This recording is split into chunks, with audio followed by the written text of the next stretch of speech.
Kanjhawala case में Delhi police ने कैसे काम किया भी या फिर नहीं किया, या फिर लोगों और मीडिया के गुस्से के बाद जो कदम उठाया वो अपने आप में बेहद ही शर्मनाक है।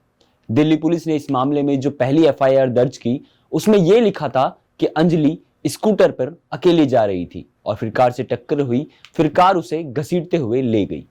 2 जनवरी की रात तक इसी एफआईआर की यही कहानी दिल्ली पुलिस का हर छोटा बड़ा अफसर दोहराता रहा। लेकिन फिर 2 जनवरी की देर रात और 3 जनवरी की सुबह खुद पुलिस अपनी ही कहानी और अपनी ही एफआईआर से पलट गई। सीसीटीवी फुटेज में एक स्कूटी नजर आती है। स्कूटी अंजलि चला रही थी जबकि पीछे उसकी दोस्त निधि बैठी थी। ये शायद जिंदा अंजलि की आखिरी तस्वीरें हैं। इसके बाद की अंजलि की कोई भी और तस्वीर किसी भी सीसीटीवी कैमरे में नजर नहीं आई। बकौल दिल्ली पुलिस, कार में सवार 5 लोगों ने अब तक जो बताया है उससे हादसे की तस्वीरें कुछ कुछ साफ हो गई है। पुलिस के मुताबिक 5 आरोपियों में से एक ने बताया कि वो कार चला रहा था। मनोज मित्तल आगे उसकी बगल वाली सीट पर बैठा हुआ था, पीछे की सीट पर बाकी तीनों लोग बैठे थे। कृष्ण विहार में शनि बाजार रोड पर उनकी कार ने एक स्कूटी को टक्कर मार दी। स्कूटी पर सवार लड़की गिर गई। 5 आरोपी डर कर वहां से कंझावला की तरफ भाग गए। उन्होंने कंझावला रोड पर जोंटी गांव के नजदीक कार रोकी तो कार के नीचे एक लड़की दिखाई दी। 5 लड़कों ने उस लड़की को कार से खींचकर कार के निचले हिस्से से बाहर निकाला और वहीं उसे सड़क पर छोड़कर वहां से निकल गए और कार मालिक आशुतोष के घर पहुंच गए। वहां गाड़ी खड़ी करने के बाद सब अपने अपने घर लौट गए। अंजलि या उसके दोस्त की कहानी चाहे कुछ भी हो, उनकी जाती जिंदगी में जो कुछ भी हो, मगर दिल्ली पुलिस इस सवाल से नहीं भाग सकती कि 31 दिसंबर की रात 3 थानों की सीमाओं के बीच करीब 12 किलोमीटर तक एक लड़की कार के नीचे घिसटती रही और पूरे रास्ते एक भी पुलिस वाला या एक भी पीसीआर जिप्सी उसे नहीं देख पाई।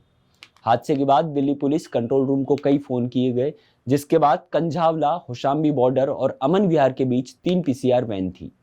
कुल 10 पीसीआर वैन ऑन ड्यूटी थी, लेकिन कई कॉल आने के बाद भी यह पुलिस की पीसीआर वैन उस गाड़ी को नहीं पकड़ सकी जिससे अंजलि की मौत हुई थी। दिल्ली पुलिस इस सवाल से नहीं भाग सकती कि हादसे के बाद अगले 36 घंटों तक दिल्ली पुलिस ने कुछ नहीं किया।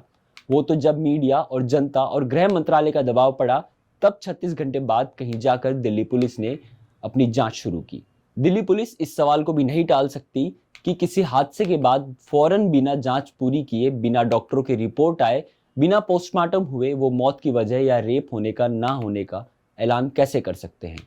सवाल यह है कि लगभग 3 करोड़ की आबादी वाले दिल्ली शहर में क्या सिर्फ एक इंसान ने अंजलि को कार के नीचे देखा? क्या लोगों के अंदर की इंसानियत मर चुकी है? सवाल यह है कि इतने सारे कॉल्स करने के बाद भी दिल्ली पुलिस तुरंत हरकत में क्यों नहीं आई? सवाल यह है कि निर्भया हो या अंजलि, हर बार मीडिया को इंसाफ दिलाने के लिए बीच में क्यों आना पड़ता है? सवाल यह है कि दिल्ली पुलिस इस पूरे केस को लेकर जो रवैया अपना रही है क्या वो सही है? सवाल यह भी है कि क्या दिल्ली पुलिस खुद भी नए साल के जश्न में मशगूल थी, जो उन्हें सूचना मिलने पर भी दिल्ली पुलिस कुछ नहीं कर पाई? इस केस में अब भी बहुत से ऐसे सवाल हैं जिनके जवाब सिस्टम और दिल्ली पुलिस दोनों को देने हैं। अभी के लिए बस इतना ही। देश और दुनिया की तमाम खबरों के लिए देखते रहिए नवतेज टीवी राजस्थान।